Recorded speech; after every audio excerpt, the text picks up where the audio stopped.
Oh, hi! Welcome back to our vegan kitchen. I've got a very requested recipe for you today for espresso chocolate cake. This is so good, but we've been eating it every week for the last month. There's been a lot of cake celebrations. Yes, because June is a big month. May and June are big months in our family, so I'm going to make a half recipe today. So I have been making 2-layer. I'm going to do 1 layer. And it's going to be spectacular. And it's super simple. It just so happens to be vegan, gluten-free, nut-free. Wow. Yes. So it's just so simple. Let's get started. All right. So the first thing we're going to, don't worry about the measurements and everything. They're going to, all the whole recipe and a crude description are going to be in the info box below. So, and I'll try and put it for a 2-layer one too, because it's a little bit different. So I'm starting out with some plant milk. I'm going to add 1 tablespoon of apple cider vinegar. That's going to help the plant milk turn into plant buttermilk. It doesn't really matter what type of plant milk you use. You could use coconut, you could use soy, you could use almond. It doesn't really matter. So that's getting started. I'm also going to be adding some sick-looking oat milk yogurt that I had frozen. It's not completely thawed yet. It looks really gross, but it's going to be okay. Trust me. I've made this cake with worse-looking yogurt than this. But if you want to use fresh, that's fine too. All right, so I got that. I'm going to stir that in a little bit. When I whisk it all together, you'll see it's not going to make a difference at all. Whoops, slop it up. You got to make sure you slop it up or it's not going to taste good. I think it's going to taste great because I just did a really great job of slopping that up. All right, so that's not going to want to stay there. Let's just put it like that so it'll slop it up even more. Next thing we want to do is in this bowl over here, we have our cacao and cane sugar. So we're going to try and melt the sugar crystals with some hot water, but it's not just going to be any hot water. It's going to be espresso. So I have an espresso capsule somewhere up here.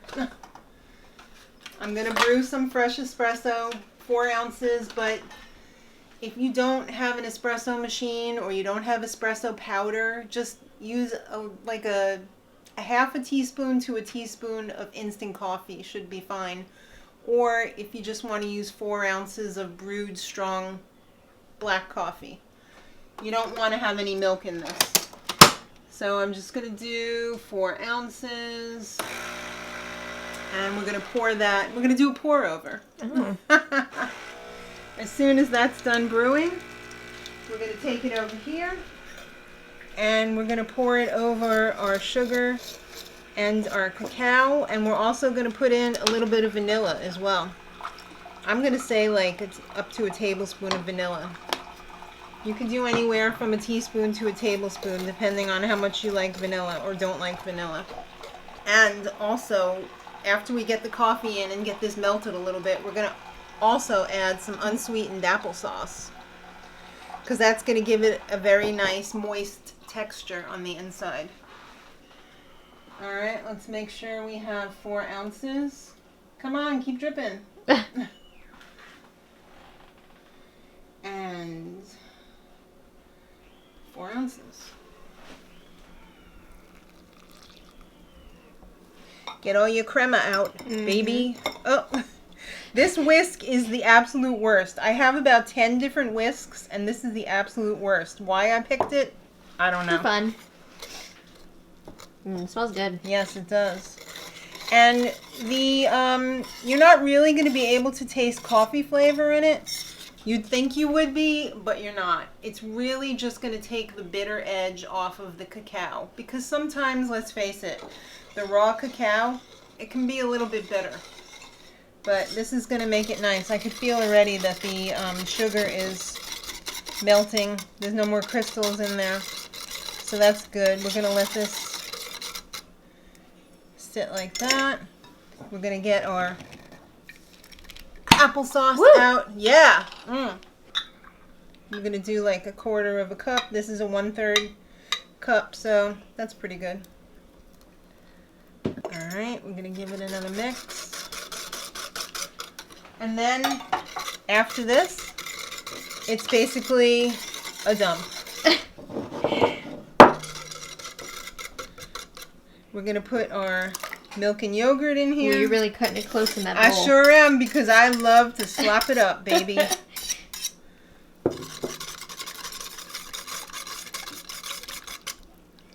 We're going to do the old let's make a well in the middle. Oh, you know what I forgot? The baking powder and the baking soda. Oh, you silly. How could I? Alright, so we have 1 teaspoon of baking powder. And we're going to do 2 teaspoons of baking soda. 1. Got a big lump in there. Okay. And how could I possibly forget the oil? Now, this original recipe that I transferred this from had over half a cup of oil in it. And I'm like, that's going to be gross. So I'm just going to put in about 2 tablespoons of oil. So we got it down pretty far. That's pretty good. Yeah. So now we'll put in our wet ingredients. And we're going to give it a really good mix because you don't have to worry about activating the gluten in this recipe because there is none. So you can mix this as much as you need to mix it to get a nice smooth batter. Okay, it's all mixed up. I've got my oven preheating to 350 degrees. Now the thing about this is you can make this in a variety of different sizes. I usually make 2 of these and it makes a nice high cake. So this is a 6-inch springform. You can go up to a 9-inch cake pan. The wider the cake, the shorter the cooking time. So the taller the cake, meaning you're putting more batter into a less wide pan, it's going to take longer. Usually it takes an hour almost at 350 for this size cake pan. For like an 8 or a 9, it's probably going to take about 35 to 40 minutes. So I'm going to do that. So make a note of that. If you've got a wider cake pan, you're going to need to check your cake after 35, 40 minutes. Make sure that you're not overcooking it. I always go by the rule of, it smells ready. And it really works. When you smell that the cake is like smelling optimal, it's usually pretty ready. And you just, then you can test it and it's usually ready. I haven't been wrong yet. Mm-hmm.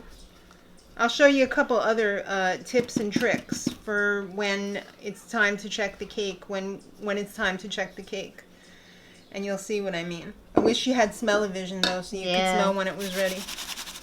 Alright, so we're just going to give it a, let's get the air bubbles out. Let's get the, shimmy here so that we don't have a, like that. We want the cake to go around to the outside of the pan. And I did line the bottom of this with a little bit of foil on the springform part so that it would come out like, So we're going to pop this in at 350 for about an hour. Bye. Alright, so this has smelled like it's ready, and I think it is. It's been in here for 45 minutes.